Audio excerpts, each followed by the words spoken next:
오래전 유튜브 영상을 보다가 큰 감동을 느낀 적이 있습니다. 8년 전 일인데요. 제72회 광복절 경축사를 담은 영상입니다. 이 광복절 경축식이니까 이제 국가적 행사잖아요. 그러니까 애국가를 제창하는 시간이 이제 제일 앞에 있습니다. 근데 보통은 뭐 성악가들이든지 아니면 군대 합창단이든지 뭐 어떤 유명한 합창단이 나와서 애국가를 부르고 함께 이제 따라 부르는 것이 보통인데, 그 8년 전 있었던 경축식에는 아주 특별한 독창자가 있었습니다. 누군가 대한민국 마지막 여성 독립운동가였던 오희욱 애국지사가 나와서 애국가를 불렀어요. 선창을 한 것이죠. 일본에 빼앗긴 나라를 되찾기 위해서 자신의 생명과 가족과 재산 모든 것을 희생하였던 이 독립운동가들이 실제로 불렀던 애국가. 이전에 이제 그들이 불렀던 애국가는 우리가 가지고 있는 애국가랑 좀 달라요. 그 가사는 같은데 비슷한데 그 멜로디가 많이 다릅니다. 멜로디가 이제 다른데 그들이 정말 독립운동가들이 함께 불렀던 그 애국가를 이제 마지막 여성 독립운동가였던 오희옥 애국지사가 나와서 독창을 하였어요. 선창을 하였어요. 1절을 하고 그 다음에 이제 다 같이 불렀는데 그 장면을 보니까 큰 감동이 되더라고요. 뭉클한 마음이 들었습니다. 우리나라 국가인 애국가는 너무나 익숙한 노래죠. 너무너무 자주 들었고 너무너무 자주 불른 아주 익숙한 노래입니다. 근데 그렇게 익숙한 노래인데도 들을 때마다 부를 때마다 묘한 감동과 여운이 있습니다. 특히 외국에 나가 있는데 어디선가 애국가가 울린다 그러면 아는 그 소리에 막 마음이 뭉클해지는 그런 느낌을 가집니다.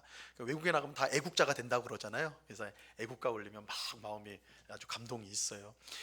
올림픽이나 이런 이제 국제 대회에서 우리나라 선수가 금메달을 이제 1등을 하게 되면 금메달을 이제 얻게 되면 시상식 위에 제일 위에 서게 되고 태극기가 제일 위로 올라가면서 애국가가 연주가 됩니다. 그러면 이 선수도 그걸 따라 부르면서 애국가를 부르면서 눈물을 흘리고 또 이제 카메라가 관객석을 딱 이제 비춰보면 군중을 딱 비추면 한국 사람들이 일군의 한국 사람들이 함께 눈물을 흘리며 애국가를 부르는 장면들 우리가 TV를 보면서 많이 보았죠. 심지어 우리는 TV를 보면 우리도 그 장면을 보면서 가슴이 찡해지는 것을 경험하고는 합니다. 이런 점에서 한국 사람이라면 모두 부를 수 있는 이 애국가가 얼마나 큰 힘을 가지고 있는 노래인지를 우리가 잘 알 수가 있습니다. 오늘 본문은요, 하나님의 백성인 이스라엘에게 그들이 항상 기억하고 불러야 할 노래를 주신 이야기입니다. 그러니까 우리식으로 말하면 하나님께서 이스라엘 백성에게 애국가를 주신 이야기예요. 오늘 본문을 통해서 하나님께서 이스라엘 백성에게 노래를 주신 이유를 우리가 함께 살펴보고 그것을 통해서 오늘 우리에게 주시는 하나님의 뜻이 무엇인지를 함께 생각해 보도록 하겠습니다. 자, 오늘 읽은 본문은 하나님께서 모세와 그의 후계자인 여호수아를 회막으로 부른 것에서 시작이 됩니다. 자, 오늘 본문 14절 말씀입니다. 이 말씀 같이 읽어봅니다. 시작. 여호와께서 모세에게 이르시되 내가 죽을 기한이 가까웠으니 여호수아를 불러서 함께 회막으로 나아오라. 내가 그에게 명령을 내리리라. 모세와 여호수아가 나아가서 회막에 서니 하나님께서 모세에게 여호수아와 함께 회막으로 나오라 이렇게 명령을 하셨어요. 그 이유가 있습니다. 모세가 이제 죽을 기한이 얼마 남지 않았기 때문에 그래요. 이 모세는 비록 왕은 아니었지만 출애굽으로 시작해서 애굽에서 종살이하던 이스라엘 백성을 이끌고 가나안 땅 직전까지 오는데 마치 이스라엘의 왕처럼 백성들을 인도한 그런 가장 중요한 지도자였습니다. 그런 모세가 이제 죽게 되는 거예요. 곧 죽게 됩니다. 이런 중요한 지도자가 죽게 된다면 이것은 이스라엘 백성에게는 굉장히 당혹스러운 일이 되겠죠. 그래서 하나님께서 미리 모세를 이을 지도자를 예비하셨습니다. 바로 여호수아를 준비하신 것이죠. 하나님은 이제 곧 죽을 모세와 또 그 모세를 대신하여 이스라엘 백성을 이끌어갈 지도자인 여호수아를 회막으로 부르셨습니다. 그들을 회막으로 부르신 이유는 그들 각각에게 하실 말씀이 있었기 때문입니다. 하나님은 먼저 모세에게 말씀을 하시고 이후에 이제 여호수아에게 말씀을 하세요. 오늘 본문은 이제 모세에게 주신 말씀과 여호수아에게 주신 말씀으로 구성이 되어 있습니다. 그런데 주목할 것은 그 내용이 완전히 반대가 돼요. 모세에게 주신 말씀과 여호수아에게 주신 말씀이요, 그 내용적으로만 보면 완전히 반대되는 내용입니다. 모세에게 주신 말씀, 하나님의 말씀은 굉장히 절망적인 말씀, 아주 절망으로 가득한 아주 절망스러운 말씀이 주어져요. 반면에 여호수아에게는 희망의 말씀, 아주 소망으로 가득한 말씀이 주어지게 됩니다. 하나님은 모세와 여호수아에게 각각 이 절망의 말씀과 희망의 말씀을 주셨는데, 그 핵심에는 앞서 말씀드린 노래, 이스라엘 백성이 부를 노래가 그 핵심에 위치하고 있습니다. 자, 먼저 모세에게 주신 말씀을 우리가 살펴보도록 하겠습니다. 하나님은 모세에게 그가 죽은 후 이스라엘 백성이 어떻게 행동하게 될지, 어떤 삶을 살아가게 될지를 미리 말씀해 주십니다. 자, 오늘 본문 16절 말씀 같이 읽어보도록 합니다. 시작. 또 여호와께서 모세에게 이르시되 너는 내 조상과 함께 누우려니와 이 백성은 그 땅으로 들어가 음란히 그 땅의 모든 신들을 따르며 일어날 것이요 나를 버리고 내가 그들과 맺은 언약을 어길 것이라. 이 모세가 죽은 후에 여호수아의 인도를 따라 이스라엘 백성들은 적과 꿀이 흐르는 땅으로 들어가게 될 것입니다. 하나님이 약속하신 적과 꿀이 흐르는 가나안 땅, 그곳으로 들어가게 될 거예요. 만약 성경이 동화책 같은 성격을 갖고 있다면 어떻게 돼야 될까요? 이후의 이야기가 이스라엘 백성들이 하나님의 약속을 따라 여호수아를 따라서 가나안 땅, 적과 꿀이 흐르는 가나안 땅에 들어가 영원토록 행복하게 살았습니다. 이렇게 되겠죠. 동화라면 그 왕자와 공주가 만나서 행복하게 살았습니다. 이게 동화 아닙니까? 그죠? 그렇게 될 건데 성경은 동화가 아니에요. 성경은 현실입니다. 현실을 그대로 담은 책이 성경입니다. 이 적과 꿀이 흐르는 가나안 땅에 들어간 이스라엘 백성은요, 하나님께 순종하여서 복을 받고 그렇게 복된 삶을 살아간 것이 아니라 사실은 정반대의 삶을 살아가게 될 것입니다. 가나안 땅에 들어간 이스라엘 백성은 오늘 본문에 보니까 일어난대요. 그들이 일어날 것이다. 뭘 위해서 일어나느냐? 하나님을 섬기기 위해서 일어난다. 그럼 얼마나 좋겠어요, 그죠? 근데 정반대예요. 가나안 땅에 있는 신들, 이방 신들을 섬기기 위해서 그들이 일어나게 될 것입니다. 그래서 그들은 하나님을 버리게 될 거예요. 그 결과 하나님과 맺은 언약이 깨지게 될 것입니다. 나는 너희의 하나님이 되고 너희는 내 백성이 되리라. 이게 언약 공식, 언약 내용이잖아요, 그죠? 나는 너희의 하나님이 될 거야. 너희는 내 백성이야. 이랬는데 가나안 땅에 들어간 이스라엘 백성들은 우리는 더 이상 하나님 백성 안 할랍니다. 우리는 하나님 백성 안 할 겁니다. 우리는 이 가나안 땅에 있는 신들의 백성이 되겠습니다. 그래서 하나님께 등을 돌리게 될 거예요. 오늘 본문에 보면 이스라엘 백성이 음란히 그 땅의 이방 신들을 따를 것이다, 음란하게 따를 것이다, 이렇게 말하고 있거든요. 이 말씀은 언약을 통해서 하나님의 신부가 되었던 이스라엘 백성, 여러분 언약은 나는 너희의 하나님이 되고 너희는 내 백성이 되리라는데 이거를 응용할 수가 있다고 그랬죠. 나는 너희의 신랑이 되고 너희는 내 신부가 될 것이다. 이 결혼 언약이라고 했잖아요. 그래서 언약을 통해 하나님은 이스라엘 백성의 신랑, 그리고 이스라엘 백성, 하나님 백성은 신부가 되는 거예요. 신부가 되는 거예요. 이게 언약이거든요. 근데 이 언약을 깨트렸다, 이스라엘 백성이 깨트렸다는 것은 신랑이신 남편을 버리고 다른 남자인 이방 신들에게 갔다라는 거예요. 간음을 저지른 거죠. 영적인 간음을 저지른 거예요. 이스라엘 백성은 영적인 간음을 저질렀기 때문에 오늘 본문에서 음란히 다른 신들을 섬겼다, 따르게 됐다, 이렇게 말씀하는 것입니다. 자, 이 일로 당연히 언약은 깨지게 됐죠. 간음은 혼인 계약을, 언약을 깨트리는 거예요, 그렇죠? 깨지게 되고 그 결과 하나님의 진노가 이스라엘 백성에게 임하게 될 것입니다. 17절 말씀 보시기 바랍니다. 내가 그들에게 진노하여 그들을 버리며 내 얼굴을 숨겨 그들에게 보이지 않게 할 것인즉 그들이 삼킴을 당하여 허다한 재앙과 환난이 그들에게 임할 그때에 그들이 말하기를 이 재앙이 우리에게 내림은 우리 하나님이 우리 가운데에 계시지 않은 까닭이 아니냐 할 것이라. 언약을 깨뜨리고 하나님을 배신한 이스라엘 백성에게 하나님은 진노하실 것입니다. 이 하나님의 진노는 무엇보다 오늘 본문에 보니까요, 우리가 주목해야 될 말씀이 나오는데 하나님의 얼굴을 숨길 것이다 이렇게 말해요. 그렇죠? 하나님의 얼굴을 숨길 것이다. 그래서 그들이 하나님의 얼굴을 보지 못할 것이다 라고 말하고 있습니다. 자, 여기서 하나님의 얼굴을 숨긴다라는 것은요, 이스라엘에게 주신 하나님의 은혜와 평강이 거두어질 것이다, 그것이 제거될 것이다 라는 뜻을 갖고 있습니다. 자, 민수기 6장 25절과 26절 말씀인데요, 우리 이 말씀은 같이 한번 읽어봅니다. 시작. 여호와는 그의 얼굴을 내게 비추사 은혜 베푸시기를 원하며 여호와는 그 얼굴을 내게로 향하여 드사 평강 주시기를 원하노라 할지니라 하라.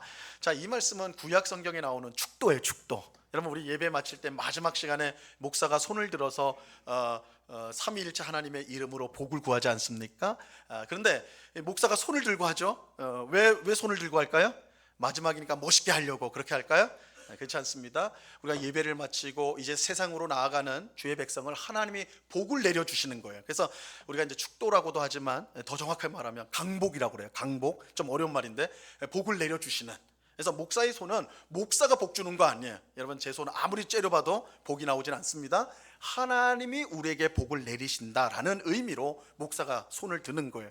구약 시대에도 축도, 이 강복이 있었어요. 바로 이 말씀이에요. 이 민수기 말씀이 구약 이스라엘 백성들이 제사를 마치고 돌아갈 때 제사장이 손을 들어서 그들을 축복할 때 이 말씀을 했습니다. 그런데 뭐라고 축복을 하냐면 하나님께서 그의 얼굴을 이스라엘 백성에게 보여주는 것, 하나님의 얼굴을 향하여 너희를 향한다 이렇게 말하는데 그 뜻이 뭐예요? 얼굴을 향할 때 은혜를 베푸시고 평화를 주시고, 그죠?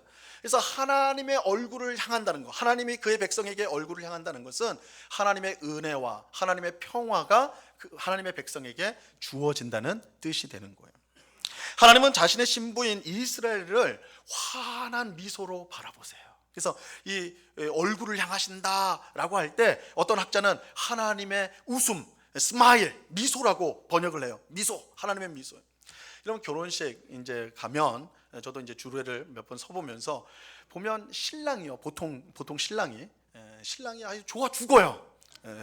그러면 신랑 신부 얼굴은 이 주례자가 제일 앞에서 보잖아요. 바로 앞에서 보니까 그러면 보통은 신랑이 좋아 죽어요. 그냥 막 입이 찢어지려고 너무너무 좋아하고 딱 신부를 보면 그 눈빛이 그냥 하여튼 얼굴에서 얼마나 그냥 뿔이 떨어지는 눈빛으로 쳐다보는지 몰라요. 신부를 향한 그 사랑의 눈빛, 그 얼굴을 향해서 딱 보는 거, 그건 무엇을 뜻합니까? 내가 내 아내를, 내 신부를 내 평생 지키고 내가 보호하고 사랑하겠다는 그 의미잖아요. 하나님께서 그의 얼굴을 자기 백성에게, 이스라엘에게 향하여 드시는 것은 내가 내 사랑하는 신부를 향해서 나의 은혜를 베풀고 평화를 베풀어 항상 지키겠다, 그 의미가 그 속에 담겨져 있는 거예요. 그러니까 하나님이 우리를 바라보실 때 그냥 무뚝뚝하게 보시는 것이 아니라 정말 신랑이 신부를 바라보듯이, 결혼식 날 바라보듯이 정말 사랑의 눈빛, 그죠? 그리고 미소를 머금은 그 입으로 우리를 향하여 보시는 거예요. 그 얼마나 우리를 사랑하시냔 말이에요. 하지만 신부인 이스라엘이요, 가나안 땅에 들어가서 무슨 짓을 하냐면 이처럼 우리를 사랑의 눈빛으로 보시는 그런 얼굴로 보시는 하나님을 배반하고, 그죠? 등지고 등을 돌리고 엉뚱한 남자 찾아가는 거예요. 이방신들을 향해 떠나게 되는 거예요. 여러분, 신랑을 버리고 다른 남자를 찾아 떠나는 간음한 여인, 이스라엘 백성이 그렇게 행할 것이거든요. 그런 여인을 끝까지 용납할 신랑은 없습니다. 그런 남편은 없어요. 그렇게 신랑이신 하나님은 그의 얼굴을 숨기실 거예요. 이 말은 뭐예요? 은혜를 베풀고 평화를 주었던 그 얼굴을 숨기신다는 건 그걸 거두시겠다라는 거예요. 자기 신부를 향한, 자기 백성을 향한 은혜와 평화를 거두어 가시는 거예요. 그래서 이스라엘 백성들은, 간음을 저지른 이스라엘 백성들은 더 이상 하나님의 그 미소를 볼 수가 없게 되는 것이죠. 자, 바로 이런 이유로 하나님께서 얼굴을 숨기실 때 이스라엘 백성에게 허다한 재앙과 환란이 임하게 된다. 오늘 말씀하고 있어요. 허다한 재앙과 환란이 임하게 된다. 이때 이스라엘 백성은 이 재앙이 우리에게 내리는 것은 하나님이 우리 가운데 계시지 않는 까닭이다, 이렇게 말을 하게 될 거예요. 그들의 말은 정확해요. 하나님이 계시지 않기 때문에 그런 무수한 재앙과 환란이 임하게 되는 것이죠. 그런데 여러분, 이것은 얼마나 미련하고 어리석은 일입니까? 왜냐하면 이스라엘 백성이 하나님을 배신하고 찾아간 다른 신들은 재앙과 환란에서 그들을 지켜줄 수가 없기 때문에 그래요. 만약에 하나님을 버리고 다른 이방신을 찾아갔을 때 그들이 기대한 건 뭐겠어요? 하나님보다 더 많은 은혜, 더 많은 평화를 얻기 위해서 간 거 아닙니까? 더 큰 복을 얻기 위해 간 거 아니에요? 그런데 그걸 줄 수가 없어요. 이방신은 아무것도 아니에요. 우리에게 은혜와 평화를 줄 수 있는 하나님은, 우리가 믿는 유일한 하나님밖에 없어요. 다른 신은 없어요. 그러니까 아무리 우상을 다 각양각색의 우상을 찾아간다 할지라도 그 신들에게서 은혜와 평화를 얻을 수가 없단 말이에요.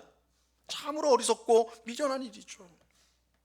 여러분, 예레미야 선지자가 이것에 대해서 말씀한 것 들어보세요. 예레미야서 2장 13절 말씀입니다. 이 중요한 말씀인데 같이 한번 읽어보죠. 시작. 내 백성이 두 가지 악을 행하였나니 곧 그들이 생수의 근원되는 나를 버린 것과 스스로 웅덩이를 판 것인데 그것은 그 물을 가두지 못할 터진 웅덩이들이니라. 이스라엘 백성이 두 가지 악을 행하였는데, 첫째는 생수의 근원이 되는 하나님을 버린 것, 남편을 버렸어요. 나를 사랑하는, 늘 사랑의 눈빛과 미소를 머금은 그 하나님을 버린 거, 그죠? 은혜와 평강의 근원이 되는, 생수가 되는 하나님을 버린 거, 이게 첫 번째 악. 두 번째 악은 뭐예요? 다른 웅덩이를 찾아간 거예요. 다른 물을 찾아간 거예요. 다른 신들을 찾아갔다는 거죠. 근데 문제는 뭐예요? 터진 웅덩이에요. 터진 웅덩이가 뭐예요? 물을 아무리 쏟아부어도 다 빠져나가서 물을 얻을 수가 없는 웅덩이에요. 깨진 독 같은, 아무리 쏟아부으면 뭐합니까? 차질 못해요. 다 빠져나가요. 이방 우상이 이렇다라는 거예요. 헛되다라는 거예요. 아무리 그렇다하게 보여도 나를 복줄 것 같고, 그죠? 바알한테 왜 갑니까? 농사 잘 지으려고. 아세라한테 왜 가는 거예요? 자식을 낳아준다 그러니까. 다 각양각색의 있어요. 신들이 있어요. 오늘날에도 무당 찾아가고, 그죠? 앞에서 절하고 뭐 하는 거 다 그런 거 아닙니까? 뭔가 줄 것 같은. 근데 성경은 뭐라고 그래요? 터진 웅덩이라고 그래요. 터진 웅덩이. 아무것도 줄 게 없어요. 이게 두 번째 악이에요. 두 번째 악. 생수의 근원을 버리고 터진 웅덩이로 달려가는 것은 얼마나 미련하고 어리석은 짓입니까? 놀랍게도 이스라엘 백성이 가나안 땅에 들어가서 이런 짓을 하게 될 거예요. 자, 그런데 이스라엘 백성이 이처럼 어리석고 미련한 짓을 하는 이유가 있어요. 자, 20절 말씀을 보세요. 20절 같이 읽습니다. 시작. 내가 그들의 조상들에게 맹세한 바 젖과 꿀이 흐르는 땅으로 그들을 인도하여 드린 후에 그들이 먹어 배부르고 살찌면 돌이켜 다른 신들을 섬기며 나를 멸시하여 내 언약을 어기리니. 젖과 꿀이 흐르는 가나안 땅에 들어간 이스라엘 백성이 왜 하나님을 버리고 다른 신들에게 달려가게 될까요? 그들이 배가 고파가지고, 야, 이러다가 하나님 믿다가는 내가 굶어 죽겠다 해가지고 간 겁니까? 야, 내가 하나님만 믿고 있다가는 내 인생이 잘 풀리지 못하겠다, 망하겠다, 이렇게 해서 우상에게 찾아간 겁니까? 하나님 믿으면 쫄딱 망하겠다, 그래서 우상을 찾아간 거냐고요? 전혀 그렇지 않아요. 정반대입니다. 정반대. 이스라엘 백성이 하나님을 버리고 다른 신들에게 달려간 이유는 그들이 먹어 배불러서 살쪘기 때문에 그래요. 여러분, 우리는 여기서 사람의 탐욕이라는 것이 얼마나 무서운지를 분명히 보게 됩니다. 여러분, 가난해가지고 하나님 버리는 거 아닙니다. 건강을 잃고 사업이 망해서 하나님 버리는 것 아닙니다. 오히려 이때는 하나님께 더 매달리게 돼 있어요. 밤과 낮으로 하나님 앞에 나와 부르짖습니다. 하나님의 은혜를 구해요. 그럼 언제 하나님을 버리게 되느냐? 먹고 배불러 살찔 때, 살만해지고 내 인생이 내 뜻대로 다 되는 것처럼 느껴질 때 하나님을 버려요. 우리가 그토록 바라던 축복이 오히려 우리에게 화가 되는 것입니다. 우리는 젖과 꿀이 흐르는 가나안 땅에 들어간 이스라엘 백성이 먹고 배부르고 살찔 때 하나님을 버리고 다른 신들을 찾았다가 망했다는 사실을 우리가 잊어서는 안 됩니다. 하나님을 진정한 복으로 믿지 않고 세상의 것에 탐욕을 부리는 사람은요, 축복이 화가 될 수밖에 없어요. 축복이 화가 됩니다. 여러분, 만약 내가 지금 먹고 배부르고 살쪘다면 두려워하시기 바라요. 내가 진짜 이제 살만하네, 내가 이제 뭐 좀 해보겠다, 만약에 그런 마음이 든다면, 그런 형편에 있다면 그 형편 자체가 나쁜 건 아니에요. 맨날 우리 그리스도인들은 뭐 가난해야 되고 힘든 일만 만나야 되고 맨날 오만상만 찌푸리고 살아야 정상이다, 이런 뜻은 아닙니다. 근데 여러분들이 배가 불렀을 때, 뭐든지 이제 될 것 같다고, 여러분 이거 한번 해볼까 라는 마음이 들 때, 그때가 가장 위기가 될 수 있다는 걸 생각하셔야 돼요. 자신의 영적인 상태를 돌아보셔야 됩니다. 여러분이 정말 뭔가 자신감이 생기고 뭔가 될 것 같은 그때 하나님과의 관계를 꼭 점검해 보셔야 됩니다. 이스라엘 백성이 거기서 넘어졌다는 것을 꼭 기억해야 돼요. 자, 하나님은 이처럼 가나안 땅에 들어갈 이스라엘 백성이 그곳에서 하나님을 버리고 다른 신들을 따라감으로 언약을 깨트리고 그 결과 허다한 재난과 환란으로 망하게 될 것을 말씀하셨습니다. 자, 그런데 여기서 우리가 이제 주목해야 될 사실은 이스라엘 백성이 땅에서 망하게 될 것을, 가나안 땅에서 망하게 될 것을 하나님께서 노래로 만들어서 온 백성에게 가르쳐 부르게 하셨다는 사실입니다. 자, 오늘 본문 19절 말씀입니다. 19절 같이 읽습니다. 시작. 그러므로 이제 너희는 이 노래를 써서 이스라엘 자손들에게 가르쳐 그들의 입으로 부르게 하여 이 노래로 나를 위하여 이스라엘 자손들에게 증거가 되게 하라. 자, 이 노래는 이스라엘 백성이 모두 배워서 불러야 했기 때문에 이스라엘의 국가라고 할 수가 있죠. 애국가, 우리식으로 하면 애국가, 국가예요. 나라 국민들이 다 배워서 불러야 될 노래니까. 여러분, 아무리 좋은 노래도요, 다 국민들에게 다 배워서 부르게 할 수 있는 노래는 없어요. 단 하나밖에 없죠. 국가, 그죠? 국가는 국민이라면 다 배워서 불러야 될, 그래서 초등학교 때 다 가르치지 않습니까? 다 배우게 하는 거예요, 그죠? 그게 국가예요, 국가. 그런데 이 하나님께서 모세를 통해 이스라엘 백성에게 가르쳐준 이 국가는요, 일반적인 국가와는 완전히 그 성격이 다릅니다. 그 내용이 완전히 달라요. 보통의 국가는 어떻습니까? 그 나라의 위대함이나 또한 그 나라가 앞으로도 잘 되도록 축복하는, 그리고 찬양하는 그런 내용이 있잖아요, 그죠? 이 나라가 잘 되기를 바랍니다. 신이 복 주시기를 원합니다. 그래서 우리 자손 대대로 부강하기를 원합니다. 우리 애국가만 봐도 하나님이 보호하사 우리나라 만세 이렇게 하잖아요, 그죠? 그게 보통의 국가예요. 보통 그 나라를 높이는 거, 칭송하는 거, 그런 걸 자랑하는 거, 그거란 말이에요. 하지만 이 이스라엘의 국가는 정반대예요. 모세를 통해 지금 가르쳐주는 국가는 정반대의 내용이.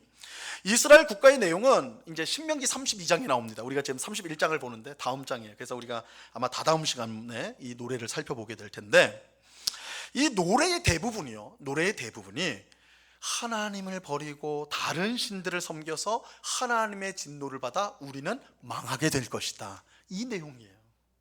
노래 내용이 대부분이 우리는 망하게 된다예요. 망하게 된다. 물론 그 노래의 끝으로 가면 망한 우리를 하나님이 불쌍히 여겨서 다시 회복시켜 주신다, 이 내용이 붙어 있어요. 있긴 합니다. 하지만 분명한 사실은 세상에 이런 국가를 부른 나라는 아무 데도 없어요. 우리는 망하게 될 것이다, 우리는 결국 망하게 될, 하나님을 버린 결과 우리는 망하게 될 것이다, 이런 국가의 내용을 부르는 그런 나라는 존재하지 않을 거예요. 모세는 하나님의 명령을 따라 노래를 써서 이스라엘 자손들에게 가르쳤어요. 그래서 가르쳐서 부르게 했습니다.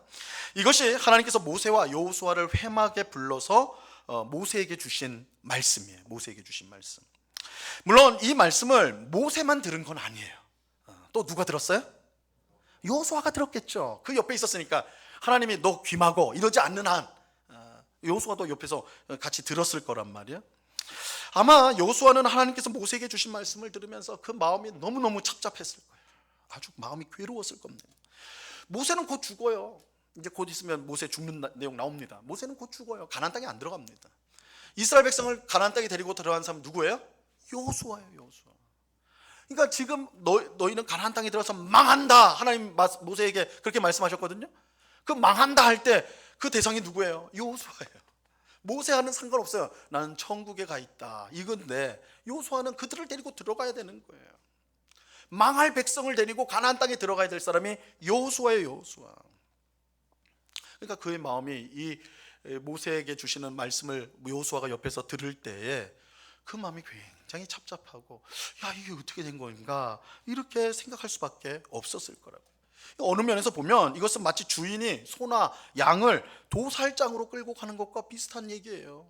지금 여호수아가 이스라엘 백성 데리고 가나안 땅에 들어가잖아요. 가나안 땅에서 이스라엘 백성이 어떻게 된다는 거예요? 망한다는 거 아닙니까? 도살장으로 끌고 가는 거잖아요. 여호수아가, 야, 내가 이스라엘 백성들 망하게 하려고 데려 들어가는 시기 되겠구나. 자기 때문에 망하는 건 아니지만 결국 그런 모습이 되는 거잖아요. 그러니까 여호수아는 모세가 가르쳐준 그 내용을 듣고 노래로 부르면서 가장 그 마음이 답답했을 거예요. 아주 괴로웠을 거예요. 자, 그런데 여호수아에게 더 기가 막힌 말씀이 주어져요. 하나님께서 모세에게 말씀하신 후에 곧바로 여호수아에게 말씀을 주십니다. 자, 그런데 모세에게 하신 말씀과는 전혀 딴판의 말씀을 주세요. 23절 말씀입니다. 같이 읽습니다. 시작. 여호와께서 또 눈의 아들 여호수아에게 명령하여 이르시되, 너는 이스라엘 자손들을 인도하여 내가 그들에게 맹세한 땅으로 들어가게 하리니 강하고 담대하라. 내가 너와 함께 하리라 하시니라. 하나님은 여호수아에게 이스라엘 백성을 인도하여 가나안 땅에 들어가게 하겠다, 약속을 지키겠다, 이렇게 말씀하세요. 그러면서 내가 너와 함께 하겠다 말씀을 하시죠. 사실 내가 너와 함께 하겠다는 말은 그렇게 특별한 말씀은 아니에요. 왜냐하면 하나님께서 자기 사람, 자기 백성에게 항상 하는 말이 내가 너와 함께 할 거야. 그렇죠? 아브라함이나 이삭과 야곱, 요셉 다 내가 너와 함께 할 거야. 모세에게도 마찬가지예요. 그러니까 여호수아에게도 하나님이 똑같이 내가 너와 함께 할 거야. 뭐 특별한 말씀은 아니에요. 하지만 모세에게 주신 말씀과 연결해서 생각해 보면 너무너무 이상한 말이 돼버려요. 너무너무 이상한 말이 돼요. 여러분, 하나님께서 모세에게 뭐라고 했습니까? 이스라엘 백성이 가나안 땅에 들어가서 하나님을 버리고 다른 신들을 따름으로 언약을 깨뜨리고 하나님의 진노 가운데 망하게 될 것이라고 말씀하셨잖아요. 모세에게 주신 말씀이 그 말씀이잖아요. 하나님은 이것을 노래로 만들어 온 이스라엘 백성이 배워서 부르도록 하셨어요. 하나님은 모세에게 이스라엘 백성의 미래가 얼마나 절망적인지를 말씀해 주신 거예요. 하지만 여호수아에게 주신 말씀은 완전히 다르죠. 완전히 달라요. 하나님은 자신의 약속대로 이스라엘 백성을 가나안 땅으로 인도하겠다 말씀하시고, 하나님은 이 일을 하게 될 여호수아에게 내가 너와 항상 함께 하겠다, 내가 너와 함께 한다 라고 말씀하셨어요. 여호수아에게 주신 말씀 속에는 어떤 절망도 없어요. 오히려 그 속에는 희망과 소망으로 가득 차 있어요. 내가 약속 지킨다, 내가 너와 함께 한다, 너 두려워할 거 없어, 무서울 거 없어, 내가 너와 함께 할 거야, 다 이룰 거야, 이렇게 말씀하시잖아요. 자, 우리는 여기서 묻지 않을 수가 없죠. 하나님은 모세와 여호수아를 한 자리에 불러놓고는 어떻게 이렇게 정반대되는 말씀을 주실 수 있느냐는 것입니다. 모세에게 주신 말씀은 이스라엘 백성에게 전혀 희망이 없다는 거예요. 그들은 가나안 땅에 들어가면 망할 거야, 죄 짓고 망할 거야, 이렇게 말씀하셨거든요. 반면에 여호수아에게 주신 말씀은 이스라엘 백성에게 희망이 가득하다라는 거예요. 내가 약속을 다 지킬 거야, 너희와 함께 할 거야. 자, 우리가 이것만 보면 하나님이 오락가락하는 분처럼 보여요. 그죠? 모세에게는 이렇게 말하고 여호수아에게는 이렇게 완전히 호떡 뒤집듯이 완전히 정반대의 말을 하시잖아요. 그러니까 굉장히 하나님이 변덕스러운 분으로 보여지는 거예요. 하지만 하나님은 오락가락하거나 변덕스러운 분이 결코 아닙니다. 우리 신약의 야고보서 1장 17절에 보면 하나님에 대해서 이렇게 말씀합니다. 같이 읽습니다. 시작.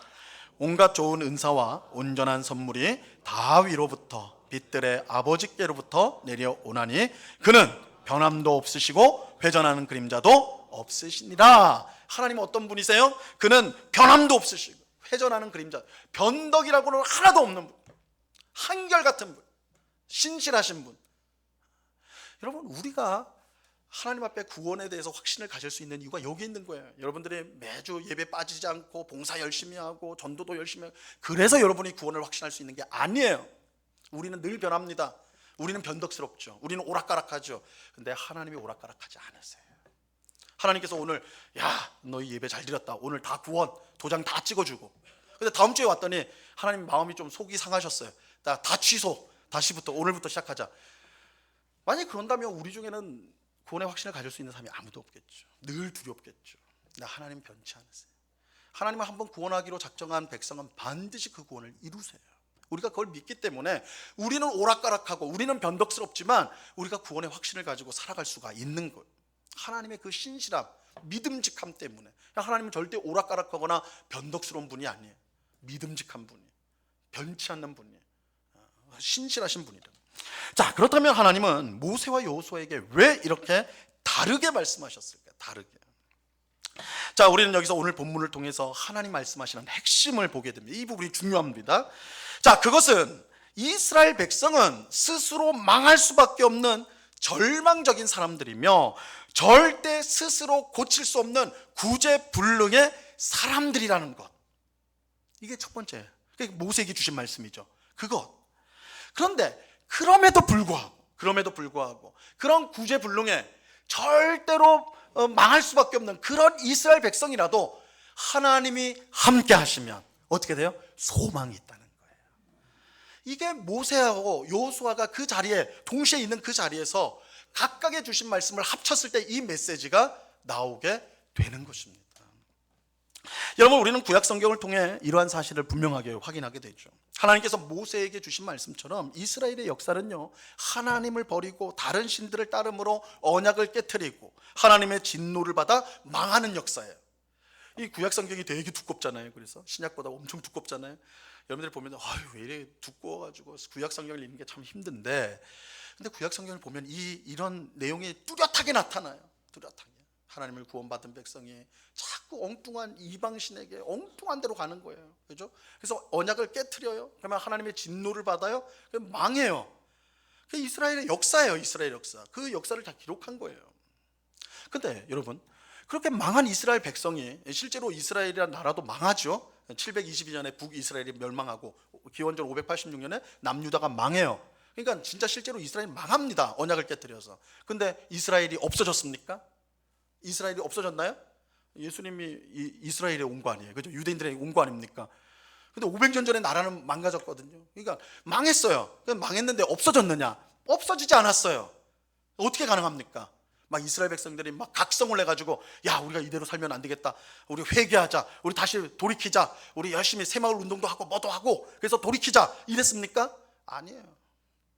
그들이 어떻게 망하지 않았어요? 망했는데 어떻게 다시 회복됩니까? 하나님의 은혜를 베풀잖아요. 하나님이 그들에게 구원을 베푸시잖아요. 그렇죠? 그러니까 우리가 구원의 구약 성경을 읽으면서 딱 그 두 초점으로 한번 보세요. 이스라엘은 계속해서 망할 길로 가요. 그런데 하나님은 어떻게 해요? 그 망할 길로 가는 이스라엘 백성을 끊임없이 붙드세요. 끊임없이 자기 길로 인도하신다고요. 그래서 분명하게 나타나는 것, 이스라엘에게는 사람에게는 소망이 없다. 희망이 없다. 망할 수밖에 없다. 소망이 그러면 어디에 있느냐? 하나님께 있다. 하나님께 있다. 이게 구약 성경을 통해서 전체적으로 통해서 보여주는 거예요. 여러분, 이스라엘은 항상 멸망의 길을 향했어요. 하지만 하나님께서 그들과 함께 하셔서 구원으로 이끄셨습니다. 이스라엘은 언제나 절망을 향해 갔지만 하나님은 그들을 희망으로 이끌어 주셨습니다. 하나님께서 모세에게는 절망의 말씀을, 여호수아에게는 희망의 말씀을 주신 이유가 바로 여기에 있어요. 이스라엘이 살 길은 오직 뭐밖에 없어요? 하나님밖에 없는 거예요. 이스라엘의 살 길, 하나님 백성의 살 길, 사람의 살 길은 오직 하나님밖에 없다는 거예요. 하나님밖에 없다. 이스라엘에게는 희망이 없어요. 이게 모세에게 주신 말씀의 핵심이에요. 그러나 하나님께 희망이 있어요. 이게 여호수아에게 주신 말씀의 핵심이에요. 여러분, 교회 안에서 마음이 상하고 힘들 때가 많아요. 오랫동안 신앙생활을 했는데도 여전히 어린아이 같은 신앙에 머물러 있는 성도들이 있어요. 세상 사람들보다 더 이기적이고 자기만 아는 성도가 있어요. 개팍한 말과 행동을 하는 성도 때문에 힘들고 상처받을 때가 많아요. 그래서 열심히 신앙생활을 하시는 분들 중에는, 성도님들 중에는 이런 마음을 갖고 한 번쯤은 품어본 적이 있어요. 야, 내가 이래도 교회를 다녀야 되나? 그냥 혼자 하나님 믿으면 안 되나? 요즘에 이제 유튜브가 너무 잘 돼가지고 그냥 유튜브 보면서 혼자 예배 드리면 안 되나? 이런 생각을 할 때가 많아요. 그런데 하나님께서 교회 안에 그런 성도들을 두시는 이유가 있어요. 그런 성도를 두시는 이유가 있어요. 그러니까 우리에게 희망이 없다라는 것을 보여주기 위해서요. 우리에게 희망이 없다는 걸 보여주기 위해서요. 그리고 오직 하나님께 희망이 있다라는 것을, 소망이 있다는 것을 깨닫도록 하기 위함인 것입니다. 여러분, 우리에게는 희망이 없어요. 굉장히 낙심되는 말이지만 이게 성경이 말하는 현실이에요. 우리에게는 희망이 없어요. 목사에게 희망이 없어요. 장로에게 희망이 없어요. 권사에게 희망이 없습니다. 교회에 희망이 없어요. 우리는 이스라엘 백성과 전혀 다르지 않습니다. 우리도 하나님을 늘 배반하고 엉뚱한 곳을 찾아다니다가 하나님께 진노를 받을 수밖에 없는 그런 존재들이에요. 우리에게는 절망밖에 없어요. 하지만 그런 우리에게 하나님의 아들이신 예수님이 찾아오셨어요.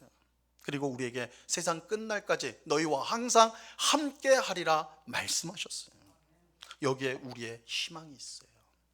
예수님이 우리와 함께함으로, 하나님이 우리와 함께함으로 우리에게 절망이 사라지고 희망이 생기게 되는 것입니다. 그러므로 우리는 하나님께 소망을 둬야 돼요. 여러분, 우리 하나님께 소망을 두셔야 돼요. 우리는 시편 기자처럼 이렇게 고백을 해야 됩니다. 시편 42편 5절 말씀입니다. 같이 한번 읽어봅니다. 시작. 내 영혼아, 내가 어찌하여 낙심하며 어찌하여 내 속에서 불안해하는가? 너는 하나님께 소망을 두라. 그가 나타나 도우심으로 말미암아 내가 여전히 찬송하리로다. 우리에게 소망이 없어요. 우리에게 소망이 없어요. 소망은 하나님께 있어요. 하나님께 있어요. 우리는 하나님을 바라봐야 돼. 우리는 하나님을 의지해야 하는 것입니다. 그럴 때 절망적인 상황 속에서도 우리는 하나님을 찬송하고 감사하면서 살아갈 수가 있게 되는 것입니다. 하나님은 모세를 통해 이런 내용의 노래를 써서 백성에게 가르쳐 부르게 하셨습니다. 하나님이 주신 노래의 핵심은 우리에게는 절망밖에 없지만, 우리는 절망스럽지만 하나님이 함께 하시면 소망이 있다는 것입니다. 이스라엘이 이 사실을 기억하기 위해 노래를 불렀듯이 우리도 하나님께 소망을 두는 노래를 항상 불러야 하는 것입니다. 절망이 가득한 상황과 도저히 회복할 수 없을 것 같은 참담한 형편에 있다면 그때야말로 하나님을 바라보고 하나님께만 소망을 두어야 될 때임을 우리는 기억해야 하는 것입니다. 그럴 때 하나님께서 우리를 회복시켜 주시고 구원해 주실 것입니다. 하나님의 백성이 항상 불러야 될 노래가 있습니다. 우리에게는 희망이 없고 오직 하나님께만 희망이 있다는 노래입니다. 이스라엘 백성이 불렀던 노래를 우리도 부르면서 항상 하나님께 소망을 두는 우리 모두가 될 수 있기를 바랍니다. 그래서 실망과 절망으로 가득한 상황 속에서도 하나님을 바라보고 그에게 소망을 둠으로 위대한 구원을 경험하는, 하나님의 위대한 구원을 경험하는 오늘 우리 모두가 될 수 있기를 바랍니다. 이 은혜가 오늘 예배하는 우리 모두에게 충만히 임하기를 우리 주님의 이름으로 간절히 축원합니다. 기도하겠습니다. 하나님 아버지, 하나님 백성이 불러야 될 노래를 알려주셨습니다. 우리에게는 소망이 없다는 것입니다. 그러나 하나님께 소망이 있습니다. 주님, 우리는 우리 자신, 나 자신을 보면서, 또한 옆에 있는 가족을 보면서, 또한 함께 신앙생활하는 성도를 보면서 실망할 때가 많고 상처를 받을 때도 많습니다. 우리가 살아가는 세상 속에서 얼마나 실망하고 낙심될 때가 많은지요. 그러나 우리 인생에게는 희망이 없다는 것, 절망적일 수밖에 없다는 것, 이것이 현실입니다. 그렇게 우리는 소망을 사람에게 찾지 않고 하나님께 찾아야 된다라고 오늘 말씀합니다. 하나님께 소망을 두라, 이 말씀을 우리 마음에 깊이 새기게 하여 주옵소서. 그래서 우리가 어떤 희망을 얻기 위해서, 소망을 갖기 위해서 사람을 바라보지 않고 하나님께로부터 소망을 얻으며 우리 만나는 사람들을, 성도들을, 가족들을 우리가 사랑으로 섬기는 희망이 있어서, 소망이 있어서가 아니라 하나님께 소망이 있기에 그 소망을 가지고 사랑하고 섬기는 저희들 되게 하여 주시옵소서. 아버지 하나님, 우리가 얼마나 많은 순간 사람에게 소망을 둠으로 넘어질 때가 많은지요.